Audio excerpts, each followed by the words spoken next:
Saya akan ngaji tentang betapa mudahnya berbuat baik dan betapa mudahnya bersosialisasi yang jadi kebutuhan sosial masyarakat. Kemudian di saat yang sama sebagai kebaikan menurut Islam.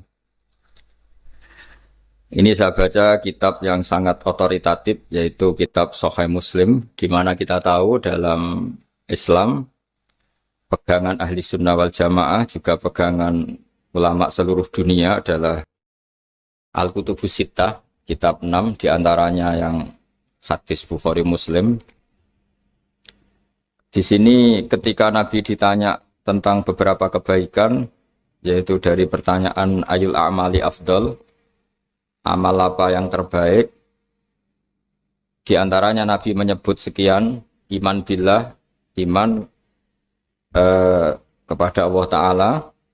Kemudian ini yang penting dilakukan semua pemimpin, oleh bupati, oleh wakil bupati, oleh seluruh pemimpin, baik struktural maupun kultural, maupun pemimpin kecil, yaitu di keluarga. Yaitu Nabi ngendikan di antara misi Islam adalah memperdekakan budak. Kemudian ada yang lagi tanya lagi, fa'illam af'al. Lalu dari sekian kebaikan yang butuh biaya itu saya tidak mampu melakukan ya Rasulullah. Kalau nyumbang masjid saya tidak mampu. Kalau berbuat bikin fasilitas umum saya tidak mampu. Ada yang sekian pertanyaan dari sahabat, kalau misalnya kebaikan yang butuh biaya kami tidak mampu, termasuk di sini disebutkan kemampuan berhaji, kemampuan zakat, kemampuan sedekah. Kalau semua itu kami tidak mampu ya Rasulullah. Kata Nabi, tu'inu shani'an aw tasna'u li akhrat. Ini di Sahih Muslim di bab iman dengan judul Babu bayani kaunil iman billah afdalal a'mal. Kalau saya tidak mampu semua melakukan itu ya Rasulullah, yaitu melakukan kebaikan yang butuh biaya. Kayak bangun masjid, bangun jalan, bangun fasilitas-fasilitas publik. Tu'inu shani'an aw tasna'u li akhrat. Tu'inu nulungi sira shani'an ing wong sing ahli sun'ah, ahli kreatif, atau ahli, kalau orang sekarang itu bilang dia pekerja. Dia pekerja rumahan atau production house atau apa saja. Aw tasna'u li akhrat. Atau kamu membantu orang yang tidak punya pekerjaan. Terus sahabat masih tanya, aro'aita indo'iftu an ba'dil amal. Kalau semua kebaikan aktif saya tidak mampu melakukan ya Rasulullah, kebaikan menolong orang lain, kebaikan yang bersifat aktif. Jawabnya Nabi, dan ini pegangan saya, pegangan kita semua, panduan dari Rasulullah SAW, Nabi ngendikan, takufu syarroka anin nas fa innaha shadaqatun minka ala nafsik. Ya, saya ulang lagi, takufu syarroka anin nas fa innaha shadaqatun minka ala nafsik. Kamu dalam berislam cukup menjaga supaya kejelekan kamu tidak punya imbas pada orang lain. Ya, ini penting dalam Islam. Jadi kalau tidak bisa berbuat baik, potensi keburukan kita jangan sampai menimpa orang lain.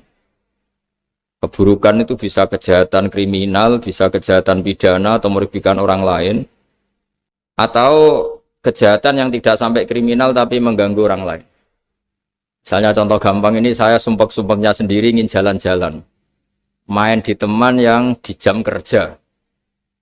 Ini kan sumpek-sumpeknya saya sendiri ingin hiburan, terus wisata atau dolan ke teman yang sebetulnya saat itu dia mungkin ngaji atau kerja atau harus memenuhi kewajiban cari nafkah.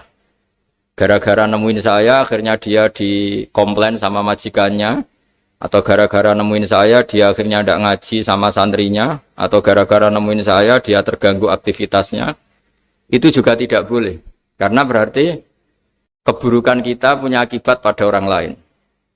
Jadi kaidah dalam Islam itu kalau tidak berbuat baik, potensi keburukan kita ini jangan sampai menimpa orang lain. Sehingga di sini Islam menyarankan uzlah. Uzlah itu nyepi. Jadi misalnya kita baru penat, baru bawaannya itu emosi, baru gak suka kumpul orang, itu ya sebaiknya jangan jalan-jalan, karena di antara kebaikan Islam itu tabassum, senyum, atau talqatu wajhin, ceria. Tapi karena kita mungkin jatuh kredit, jatuh hutang, atau punya masalah keluarga, sehingga bawaan kita itu emosi. Nah, dalam seperti ini sebaiknya uzlah, menutup diri. Sehingga kata Rasulullah SAW dalam zaman akhir, di antara kebaikan itu kamu meninggalkan manusia, aktivitasnya, kemudian watadaun nas min syarrik, kamu meninggalkan manusia supaya nggak kena keburukan kamu. Jadi ada momen, ada saat di mana kita mungkin kalau ketemu orang itu bawaannya ingin sengak, ingin ngomong yang nggak enak, atau kita baru penat, itu sebaiknya uzlah saja, mengurung diri di kamar atau isolasi sendiri, karena bawaannya baru emosi. Nah, ini yang jarang dipraktekkan. Kalau sekarang malah banyak yang saat susah malah bawaannya ingin namam, ingin apa, menvonis orang lain atau ngadili orang lain. Padahal pesannya Nabi, kalau semua kebaikan aktif tidak bisa kamu lakukan itu, takuffu syarra ka'anin nas fa innaha shadaqatun minka ala nafsik. Sehingga keburukan kita, ya saya ulang lagi, keburukan kita yang ingin emosi, ingin apa, itu tidak punya akibat orang lain. Di sini kearifannya Rasulullah SAW, beliau masyhur ngendikan, layak dilqadi wa ghadban. Jangan sampai seorang hakim bikin keputusan ketika emosi, karena bawaannya orang emosi itu pasti nggak terkontrol intelektualnya, nggak terkontrol nuraninya, nggak terkontrol semua sifat baiknya. Itu kalau punya keputusan bahaya sekali. Sehingga Nabi dari awal ngendikan layak dilqadi wa ghadban. Orang yang sedang emosi tinggi jangan bikin keputusan penting. Kemudian oleh ulama diteruskan juga jangan bikin keputusan penting orang yang sangat lapar, atau yang sangat kenyang, atau yang sangat ngantuk, atau yang super sibuk. Jadi hal-hal yang potensi buruk dalam mengambil keputusan itu harus ditinggalkan. Sehingga misalnya bupati atau wakil bupati kalau sedang tidak nyaman dengan suasana apa, nggak boleh rapat kemudian memutuskan keputusan penting. Begitu juga kiai dan semuanya. Nah, ini yang supaya otoritatif. Kenapa saya bawa kitab itu logikanya jelas ya. Kita sebagai dai, sebagai ustadz, atau sebagai mubalek, atau sebagai siapa saja, yang ingin kita wariskan ke umat Rasulullah adalah dawuh-dawuhnya Nabi. Dan kalau kita ngaji tidak pakai kitab, itu sebenarnya umat kita jejali dengan pikiran kita, dengan ide kita. Jangan-jangan ide kita, pikiran kita ini tidak mewarisi pikiran Islam, tapi pikiran kita atau emosi kita. Tapi kalau kita baca kitab, artinya umat ini berhak mendapat apa yang diteladankan dan disabdakan oleh Rasulullah SAW. Tapi kalau kita, itu pasti inginnya itu kita. Misalnya kita Bupati Banyuwangi, mungkin kita akan cerita Banyuwangi dengan asik. Tapi bagi daerah lain, apa urgensinya bagi saya? Begitu juga kalau kita kiai, mungkin kita akan cerita fadhilnya kiai. Tapi bagi orang lain yang keutamaannya jadi pekerja, jadi satpam, jadi guru, jadi pegawai negeri yang adil. Sehingga subjektivitas kita ini akan tinggi. Tapi kalau kita sebagai kiai baca hadis, maka umat ini mendapatkan panduan dari Rasulullah SAW. Nah, dari sekian panduan itu, kata Nabi, jika Anda tidak bisa berbuat kebaikan aktif, maka kebaikan yang harus Anda lakukan adalah potensi kejelekan kamu jangan menimpa orang lain. Makanya saya berkali-kali bilang, saya ini termasuk kiai yang jarang main ke alumni. Karena tadi, kadang-kadang alumni itu sudah mau kerja di tempat kerjanya, atau mau janjian ngantar anaknya sekolah. Gara-gara ada saya, mungkin semua itu dibatalkan.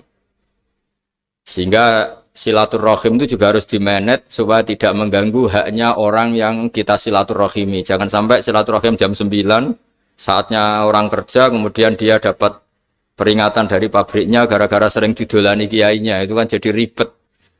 Atau kiai karena sering didolani terus tidak ngaji, metu tamu terus, itu kan jadi ribet. Apapun itu, sehingga orang itu harus berpikir perilakunya itu tidak punya akibat la doror wa la diror. Jangan mengganggu dirinya, juga jangan mengganggu orang lain. Ini oleh Nabi disebut takuffu syarra ka'adin nas fa innaha shadaqatun minka ala nafsik.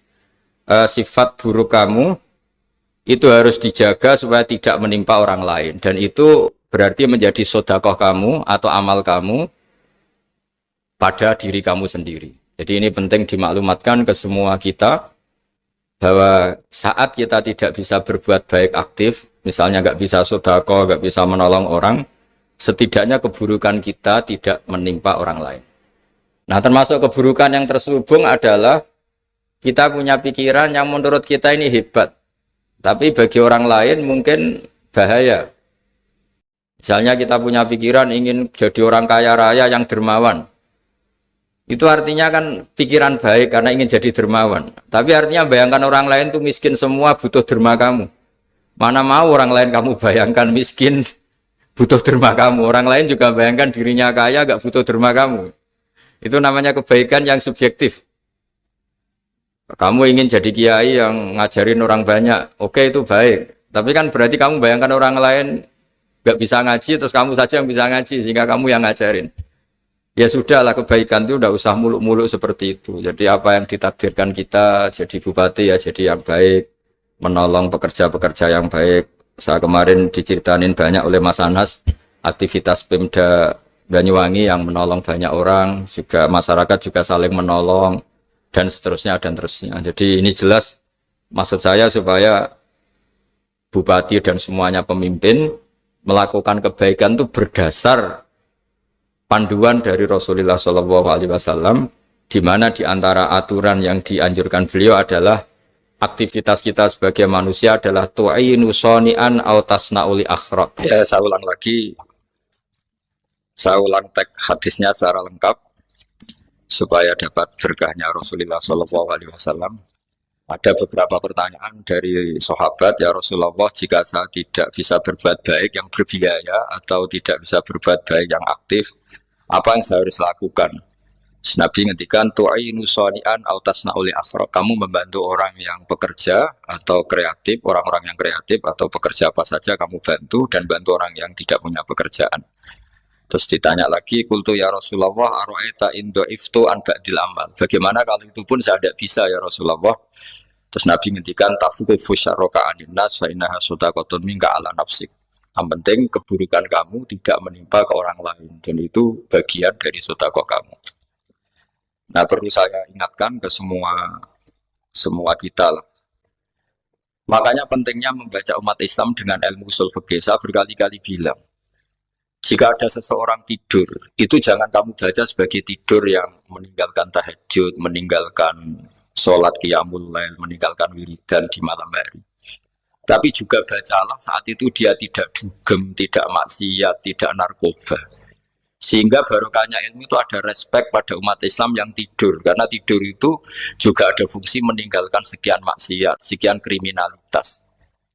Tapi kalau kita kulino tidak baca dengan ilmu, maka melihat orang tidur itu ya kayak meninggalkan tahajud, meninggalkan wiridan, meninggalkan qiyamul lail. Sehingga bawaannya kita ini akan kurang respek. Tapi kalau kita membacanya dengan ilmu, orang yang tidur di malam hari, maksudnya ya sudah sholat isya, itu ada sekian potensi maksiat yang dia tinggalkan. Dia tidak merasani orang, tidak adu-adu orang di medsos, dia tidak dugem, tidak meninggalkan. Pokoknya ada sekian kebaikan dalam saat tidur itu. Ini barokahnya ilmu. Tanpa ilmu kita tidak bisa respek seperti ini. Karena bawaannya akan, oh ini malam-malam tidak tahajud, tidak wiridan, tidak apa. Tapi kalau kita dengan ilmu, itu akan membaca dengan tidur, artinya orang tidak maksiat, tidak dugem, tidak ngerasain orang, tidak ngata-ngatain orang. Nah di sini sadaqallahul azim ketika ngendikan wa min ayatihi manamukum billaili wan nahar. Termasuk ayat Allah itu orang tidur. Maksudnya tidur yang dengan dimaknai positif tadi, bisa istirahat, bisa meninggalkan maksiat, bisa apa-apa. Nah ini di sini hebatnya Rasulullah SAW ketika beliau memandu kebaikan. Di antara kebaikan itu apa? Takufu syarroka anin nas fa innaha shadaqatun minka ala nafsik. Kamu, potensi buruk kamu atau keburukan kamu jangan sampai menimpa pada manusia, pada orang lain. Dan itu bagian dari sedekah kamu. Ya, saya mohon maaf sama Bu Bupati, sama semua Pemda, sama Wakil Bupati karena saya tidak bisa lama-lama. Saya punya wadifah. Tadi ini pun sudah ngurting ngaji saya karena saya harus ikut ngaji di sini. Dan mari sama-sama berdoa. Al-Fatihah. Jadi status kehambaan ini kita mantapkan dulu. Jangan ada status lain kita di depan Allah kecuali status kehambaan. Saya punya analogi dan itu saya ulang-ulang karena di antara ciri Quran itu mengulang-ulang sesuatu yang harus jadi pegangan. Saya ulang lagi, di antara ciri Quran itu mengulang-ulang sesuatu yang jadi pegangan. Jika kita belajar ilmu fisika atau ilmu apa saja, maka kita akan bicara materi sesuai statusnya. Jadi kita harus latihan untuk iman kepada Allah. Saya tanpa mengurangi rasa hormat, saya memberi contoh begini ya. Ini jam, materinya dari besi. Ini kertas, materinya ya kertas. Tentu secara fisik, orang akan bilang jam ini lebih kuat timbang kertas. Dan itu pasti dibenarkan dari segi materi. Tapi kalau Anda beragama dan Anda tahu bahwa pengendali alam raya ini Allah Ta'ala, maka kamu akan bilang, terserah Gus Baha. Gitu. Bisa saja jam ini saya punya niat saya hancurkan, kertas yang lemah ini saya simpan. Sehingga jam tangan ini 5 menit lagi saya hancurkan sehingga benar-benar rusak. Sementara kertas ini saya simpan sampai bertahun-tahun awet. Nah, kira-kira seperti itulah ilmu manusia. Sesuatu yang kita sangka kuat, ternyata Allah punya rencana menghancurkan itu. Dan yang kita sangka lemah, ternyata Allah punya rencana untuk mengabadikan itu. Nah, di sini pentingnya iman, lahu maqalidus samawati wal ardh. Hanya Allah yang mengendalikan semua. Jadi jangan mentang-mentang kita punya ilmu bahwa materi besi itu lebih kuat timbang kertas, terus kita pastikan bahwa besi lebih awet ketimbang kertas. Kita sisakan satu keyakinan, terserah Allah, terserah pengendalinya. Nah itu agama, bilang terserah pengendalinya itu agama. Ya mungkin tadi aja problem sinyal, saya ulang lagi. Ibarat saya ini megang jam tangan, yang materinya dari besi. Ini kertas yang materinya lemah. Tentu kita akan bilang bahwa jam atau besi lebih kuat ketimbang apa? Kertas. Tapi Anda salah. Anda harusnya ngomong bahwa terserah pengendalinya. Bisa saja saya punya rencana menghancurkan besi ini sehingga 5 menit lagi hancur. Dan saya ingin mengabadikan kertas ini saya simpan di tempat yang aman. Nah kira-kira agama itu bukan anti ilmu. Sehingga agama boleh kamu mengatakan besi ini lebih kuat ketimbang kertas. Tapi harus kamu tambahi dari segi materi. Tapi kalau dari segi pengendalinya maka kita jawab terserah Allah Subhanahu wa ta'ala. Nah ini di sini pentingnya beragama. Jadi meskipun Mars tuh kayak apa kuatnya, bumi, gunung kayak apa kuatnya. Ternyata gunung yang kita kira kuat, ternyata nyimpan magma yang potensi meledak.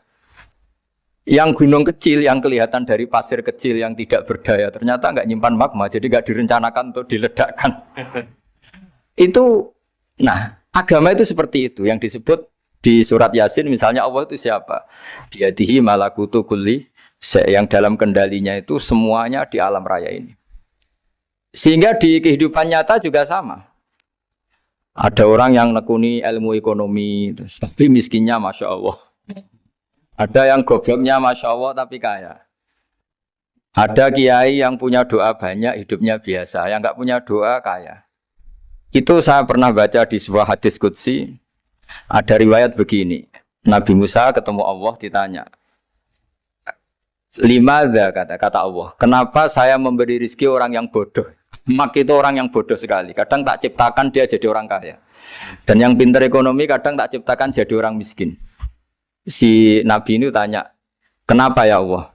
Supaya dia tahu yang mengendalikan rezeki itu saya, bukan ilmunya dia. Katanya. Jadi banyak orang, misalnya kita yang pintar, dipekerjakan orang yang nggak pintar. Yang punya pabrik tidak pintar, mengerjakan orang yang pintar. Jadi ya kira-kira agama itu seperti itu. Sehingga dalam kita beragama itu yang paling ditekankan itu tawadhu. Tawadhu itu merasa sopan atau memang sopan betul. Kalau dalam Ihya disebut sekiranya Anda tidak bisa tawadhu secara rasa, tawadhulah secara ilmu. Saya ulang lagi ya, sekiranya Anda tidak bisa tawadhu secara rasa, tawadhulah secara apa? Ilmu. Karena ilmu itu akan abadi. Saya beri contoh begini. Saya ini kan misalnya kiai di kampung saya atau di kecamatan saya. Saya mungkin bisa merasa hebat karena saya tokoh di sini. Tapi pastikan sebelum ada saya yang bernama Baha ini, agama sudah jalan. Dan di daerah lain yang nggak kenal saya juga agama sudah jalan. Betapa tidak pentingnya saya di kawasan-kawasan yang nggak butuh saya atau di era yang sebelum ada saya. Nah dengan ilmu seperti itu orang pasti tawaduk karena dia tahu daerah yang nggak ada saya ternyata ya ada masjid, ada agama. Periode yang sebelum ada saya juga agama jalan.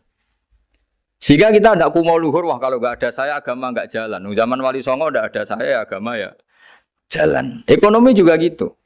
Kalau Anda pakar ekonomi yang mensejahterakan rakyat, cara tawaduk itu kalau nggak bisa dengan rasa, dengan ilmu. Sebelum ada kamu banyak orang kaya. Banyak orang yang nggak kenal kamu juga kaya. Banyak periode yang saat itu udah ada Anda juga kaya. Berarti Anda ini tidak siapa-siapa. Makanya saya pernah didatangin seorang profesor, ini kisah nyata. Gus, sebetulnya saya dengan bapak saya itu pinter mana? Bapak saya itu udah tamat SD, tapi saya bisa profesor. Saya ini profesor, anak saya naik kelas saja sudah senengnya bukan main. Setidaknya ini orang bodoh bisa menciptakan orang pinter, yang orang pinter kesulitan menciptakan orang pinter lagi. Nah, kalau kita tidak bisa tawaduk secara rasa, tawaduklah secara ilmu. Ikhlas juga gitu, saya sering ngajarkan ikhlas di beberapa kesempatan ngaji. Kalau Anda tidak bisa ikhlas secara rasa, ikhlaslah secara ilmu, pasti bisa, bukan mungkin bisa, pasti bisa. Secara ilmu. Makanya di Quran disebut fa'lam annahu la ilaha illallah. Ilmu, fa'lam itu dari kata ilmu. Saya beri contoh, saya mulai kecil sampai sekarang saya sekitar umur 50 tahun. Mulai kecil sampai sekarang itu ya bilang kalau kertas ini putih. Itu ya ada yang gaji, ada yang bayar. Tapi saya selalu bilang kertas ini putih. Yang hitam ya saya katakan hitam, yang merah saya katakan merah. Kenapa? Karena itu fakta. Saya ulang lagi, karena itu fakta. Sehingga saya untuk mengatakan putih tidak perlu ada yang bayar. Sehingga ketika kita latihan sholat, latihan ibadah, dan mengakui Allah itu sebagai Tuhan kita akan malu. Loh, faktanya Allah itu kan Tuhan. Mau mengatakan fakta kok minta upah ini gimana? Kita mengatakan Allah Tuhan itu sama dengan mengatakan kertas ini putih. Sama-sama itu fakta. Sama seperti saya mengatakan Pak Jokowi itu presiden kami. Itu kan fakta. Masa nunggu kalau dikasih BLT katakan presiden, kalau enggak ya enggak. Itu kan ribet jadi.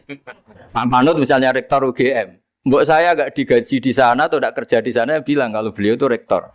Pak Ganjar gubernur Jawa Tengah. Mbok saya dikenal apa enggak ya beliau tetap gubernur. Lama sekali kita mengatakan fakta itu ikhlas. Ikhlas itu artinya enggak minta apa-apa. Karena kita ingin ngomong sesuai fakta. Nah Allah Tuhan itu fakta gitu. Nah kenapa untuk mengatakan Allah Tuhan nunggu? Dah, saya ini Tuhan kamu. Ya nunggu dulu Gusti, kalau engkau masukkan kami ke surga, engkau Tuhan. Kalau enggak ya enggak jadi. Tidak bisa seperti itu. Ya Allah tetap Tuhan. Nah, kalau Anda tidak bisa ikhlas secara rasa, ikhlaslah secara ilmu. Ilmu ya tadi kita akan selalu bilang yang putih, putih, yang hitam, hitam. Makanya ini pentingnya ilmu.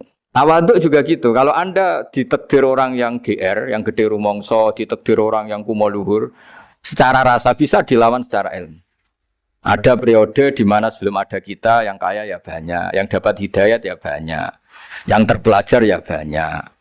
Ada daerah yang nggak kenal kita, nyatanya pendidikan di situ jalan, sistem sosial baik. Betapa tidak pentingnya kita. Nah ini nanti memaksa kita atau melatih kita untuk tawaduk. Nah dari hikmah ilmu itu kemudian kita minta maaf sama orang lain itu mudah. Karena kita sadar bahwa adanya kita ini problem. Saya sering digojlok orang-orang kaya. Orang-orang kaya itu ya kadang agak kurang ajar tapi nggak bisa dibantah. Begini, pernah tanya saya gini, Gus, saya ini punya mobil mahal, harganya 2 miliar. Kayaknya yang berak pakai jalan raya saya kan. Bisa, bayarnya pajak saya mahal. Sehingga kayaknya paling pantas saya. Yang naik ontel itu kan nggak bayar pajak. Harusnya nggak boleh pakai jalan gitu.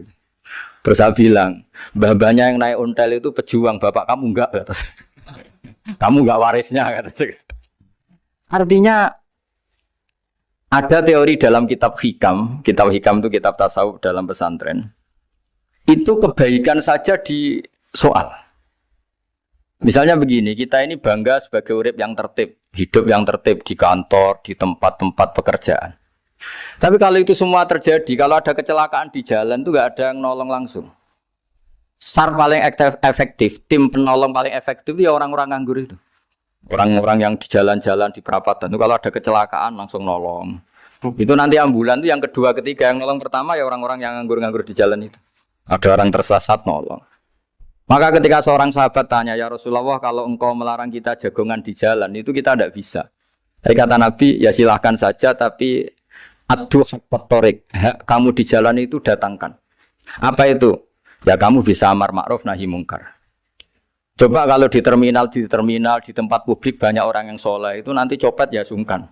Yang mau jambret ya sungkan, karena yang di situ orang-orang soleh. Nanti yang nggak sholat juga sungkan, karena yang di situ banyak yang sholat. Jadi kenyamanan orang pergi jauh di tempat-tempat sepi itu ya barokahnya orang-orang nganggur terus ngaji, wah nengkono masih rame, ada orang yang di perapatan, di pertigaan. Bayangkan kalau ini orang-orang soleh, pasti itu nyaman. Karena wilayah publik dihuni orang-orang yang soleh. Tapi orang pasti bilang itu nggak tertib. Kita inginnya hidup ya tertib di kantor atau yang suka di masjid, di masjid. Tapi kalau itu terjadi, itu nggak ada tim SAR gratis yang setiap saat kalau ada orang kecelakaan nolong. Makanya dalam makalah hikam itu paling masyhur diantaranya itu, manusia itu siapa? Manusia itu mangkanat mahasinuhu masawiyah, fakih falatakun masawihi masawiyah. Manusia itu orang yang saat baik saja ada salahnya, apalagi masalah.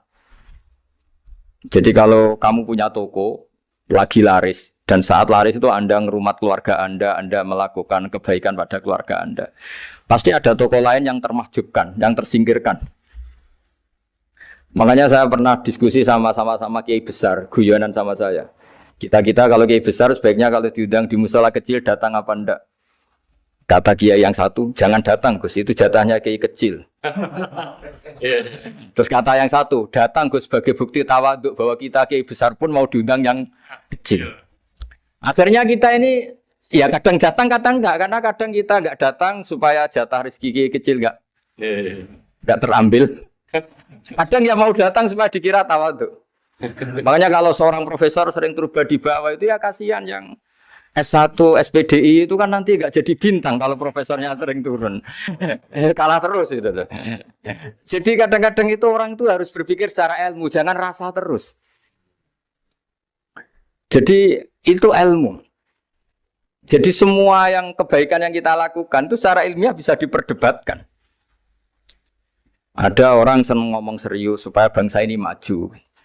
Tapi bapak saya itu pesan saya, kamu kalau ngiyai itu jangan sering ngomong serius kan. Masyarakat sudah capek mikir utang, mikir keluarga. Begitu sowan kiai dijak ngomong serius lagi nanti capek kan. Sehingga kiai dulu itu kalau ketemu orang ya guyon terus. Karena tahu masyarakat sudah capek. Sudah banyak yang takut tanggal kredit gitu. Sudah takut tanggal kredit, takut problem sowan kiai diancam neraka lagi, itu kan ketakutan berkali-kali. Jadi makanya ini kan kebaikan itu dievaluasi karena kita tidak nabi, tidak wali. Jadi kalau kata hikam itu apa yang Anda kira baik itu ada masalah. Apalagi sedang masalah. Saya sering cerita ada orang suami istri harmonis sekali. Itu tanyakan ibunya, pasti mulai gak peduli dengan ibunya karena terlalu harmonis dengan istri. Tapi itu pasti bukan mungkin lagi. Jadi jangan tanya istrinya, tanya ibunya. Oh, jok nikah lupa saya, ngalor ngidul sama istrinya. Tanyakan temannya, wah itu jok nikah lupa temennya. Tapi yang baik sama teman, tanyakan istrinya, jatah belanja untuk ngopi. Begitu terus itu. Jadi siklus sosial itu. Nah, di sini pentingnya saling minta maaf karena dalam kebaikan kita pasti ada kesalahan. Ketika karir kita baik di pemerintahan maupun di kampus, pasti dengan sendirinya ada yang agak tersingkirkan. Meskipun itu sudah hukum alam, tapi apapun itu kita harus minta maaf. Makanya banyak saya sering cerita berkali-kali. Dulu itu ada dua nabi yang seangkatan. Itu luar biasa debat ilmiahnya, tapi debat baik. Mulai dulu ya ada. Polemik itu ya mulai dulu ya ada. Yang Nabi Yahya itu suka berkawan orang-orang soleh. Kalau ditanya kenapa kamu berkawan orang-orang soleh, ya enak lah karena berkawan orang soleh. Yang Nabi Isa sering berkawan orang-orang yang nggak jelas. Ditanya, kenapa Anda suka berkawan orang-orang yang nggak jelas? Innama ana tabibun udawil mardo. Nabi dan kiai itu ibarat dokter, ya tentu menyembuhkan yang sakit. Sakit. Kalau Anda seorang dokter, pasti neliti daerah-daerah pandemi. Masa neliti daerah sehat? Nah, jadi dulu bapak wasiat ke saya gitu. Kau nak jadi kiai kok bengkel. Jadi kiai itu kayak bengkel. Kalau nggak siap dadani orang nggak jelas ya jangan jadi kiai kan. Itu ya. Tapi kan masalahnya kita sendiri solehnya pas-pasan. Takut terkontaminasi. Jadi yang jelek bukan jadi baik. Kita yang baik jadi jelek. Nah itu kan mulai dulu ya polemik. Sejauh mana kita punya kekuatan untuk tidak terpengaruh yang negatif. Yang negatif terpengaruh kita menjadi positif. Jadi ini cerita-cerita sawalan bahwa dalam kebaikan kita itu ada kesalahan. Maka kita tetap istighfar, tetap saling minta maaf. Dulu bapak saya kalau diceritain ada seorang kiai sampai sepuh jadi imam masjid, istiqomah sekali. Dulu bapak saya itu guyu.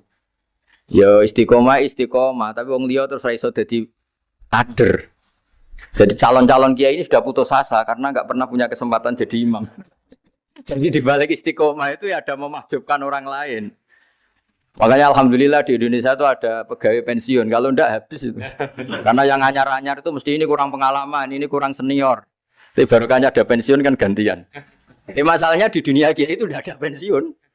Tambah sepuh tambah mantap, tambah sepuh tambah mantap. Nah itu sebaiknya ya mulai mundur-mundur sedikit dari imam masjid itu. Ya nyari-nyari yang lain lah supaya ada kaderisasi, ada. Jadi intinya itu di balik kebaikan yang kita lakukan pun itu ada masalah sehingga kita butuh istighfar. Di sini pentingnya dawuhnya para wali-wali dulu ada istilah wastighfaruna yahtaju ilal istighfar. Ketika kita minta maaf, sebetulnya minta maaf sendiri itu butuh minta maaf lagi. Minta maaf lagi itu butuh minta maaf lagi. Misalnya saya dengan Mas Hilmi ini akrab, pernah pakai uangnya misalnya. Itu kadang kita bayar itu malah tersinggung. Kok kayak orang lain saja bayar. Minta maaf juga gitu. Kalau kamu punya teman akrab, terus minta maaf resmi itu tersinggung. Kayak wong liya ae jaluk sepuro. Jadi kadang jaluk sepuro itu malah masalah. Itu kan sama. Kamu punya teman akrab, terus kalau mau main, assalamualaikum, sakit masuk nopo boten, angsal boten. Boleh enggak main? Itu mesti teman kamu tersinggung. Kok kayak orang lain saja.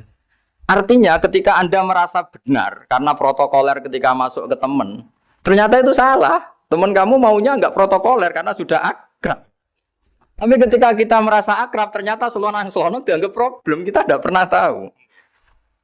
Nah di sini kata ulama-ulama, minta ampun itu kebutuhan manusia. Karena dalam kebaikan kita pasti ada kesalahan. Makanya disebut wastighfaruna yahtaju ilal istighfar. Kita selalu diajari Rabbana dzalamna anfusana. Ya Allah, kita ini selalu mendolimi diri kita sendiri. Jadi saat kita baik pun ada unsur kesalahan.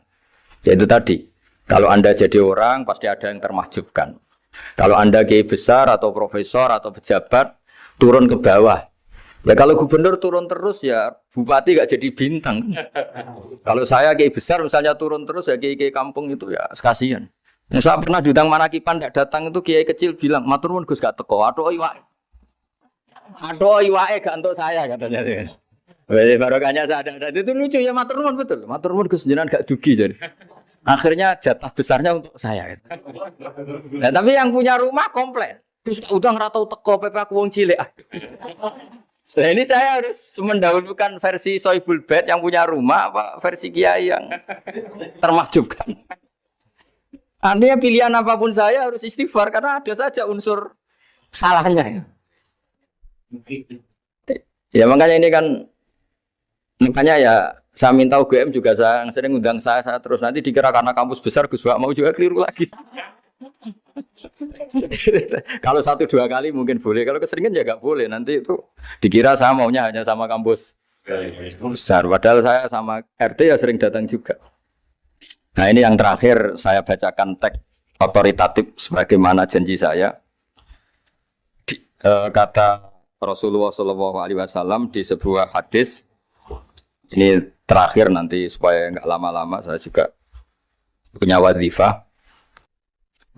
Ada orang itu punya hutang. Hutang itu ya hutang, memang hutang.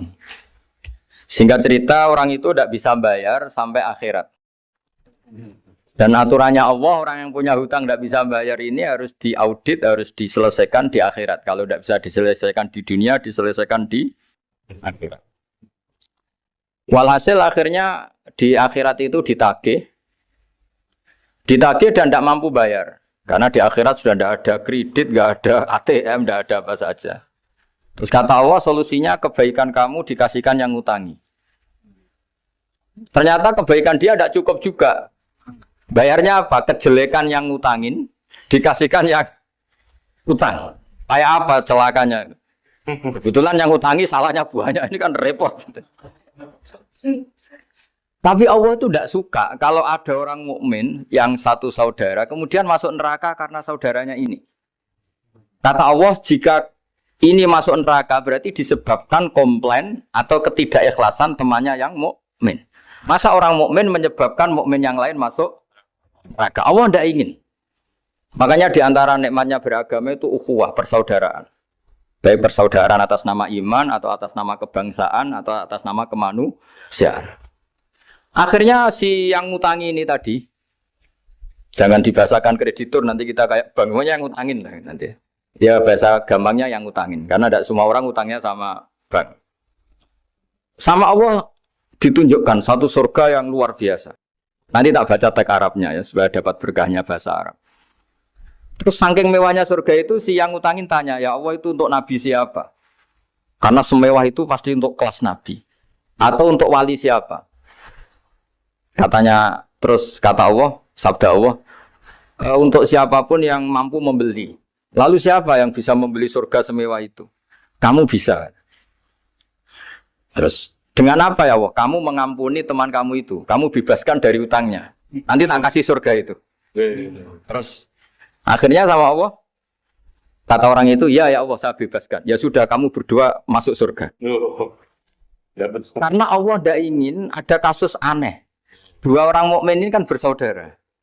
Masa bersaudara kemudian yang satu menjadi penyebab masuknya neraka karena ini tidak mau memaafkan. Artinya kalau kita syawalan itu harus benar-benar mau memaafkan, karena kalau tidak Anda menjadi penyebab teman kamu masuk neraka. Jadi kita janganlah jadi orang mukmin yang menjadi problem bagi saudara kita. Jadi makanya saya itu berharap ada wali utang saya tidak bisa bayar, karena ini masih dibela-belain Allah ini. Karena Allah nggak ikhlas kalau ada walinya masuk neraka.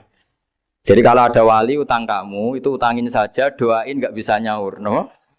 Nggak bisa bayar. Nanti ini akan dibela-belain Allah di akhirat. Karena wali ini nggak pantas masuk neraka. Ya, jadi kalau ada wali utang kamu mau bayar, sudah Anda tidak usah bayar, nanti di akhirat saja. Lah yang ribet kalau yang kamu utangin dia ahli neraka, kamu nagihnya disuruh masuk neraka. Nah, itu ribet itu. Sudah utang dia ahli neraka. Ya tak baca teksnya supaya ini ada di kitab Ihya halaman 197 juz 2. Status hadisnya waqala shahihul isnad, kata Imam Hakim, hadis ini shahihul isnad. Saya baca Arabnya nanti insyaallah sebagian ya supaya kelihatan teks aslinya di bab hukukul muslim. Bainama Rasulullah sallallahu alaihi wasallam jalisun izdhika hatta badat sanayahu. Nabi ketika santai-santai duduk tahu-tahu tertawa sampai gigi depannya itu kelihatan. Jadi tertawa sangat sampai gigi depannya kelihatan. Yang notabene beliau sering hanya senyum, kali ini tertawa betul sampai gigi depannya kelihatan. Faqala Umar radhiyallahu anhu ya Rasulullah bi abi anta wa ummi malladhi adhakaka. Apa yang bikin kau sampai tertawa seperti itu? Qala rajulani min ummati jasaya baina yaday rabbil izzah. Dua lelaki dari umatku sama-sama sungkeman nuntut keadilan di depan Allah. Jasaya itu sungkem, duduk bersimpuh itu kalau dalam bahasa Arab itu apa? Namanya jasiyah. Faqala ahaduhuma ya rabbi khudli madlamati min hadza. Faqala wa rudda ala akhika madlamata. Qala ya rabbi lam yabqali min hasanati syai'un. Faqala wa ta'ala li talib kaifa tasna'u bi akhika wa lam yabqalahu min hasanati syai'un. Faqala ya rabbi falyahmil anni min auzari. Kalau kebaikannya dia tidak cukup, ya salah saya supaya dilimpahkan ke dia. Terus summa fadat aina Rasulillah sallallahu alaihi wasallam bil buka. Nabi di tengah-tengah cerita itu nangis. Senangis-nangisnya karena habis seneng lalu nangis karena ini kan kebaikannya sudah dikasihkan habis cukup enggak cukup. Akhirnya kejelekan yang utangin ini diberikan. Makanya kalau kamu ingin masuk surga, utangi orang-orang soleh sebanyak-banyaknya. Dan doain nggak bisa apa? Nyaur. Tapi tak jamin orang soleh itu nggak suka utang. Karena hidupnya sederhana ini. Kayaknya saya tidak akan utang Mas Ilmi itu. Karena orang soleh itu hidupnya sederhana, pasti tidak butuh. Kalaupun utang paling ya untuk makan kan gampang nyaurnya apa? Terus kata Rasulullah, faqala inna dzalika la yaumun azimun yauma yahtadun nasu fihi ila yuhmala anhum min auzarihim. Terus fayaqulu wa ta'ala lil mutadzallim irfa basarak. Coba kamu lihat yang di sana itu ada apa?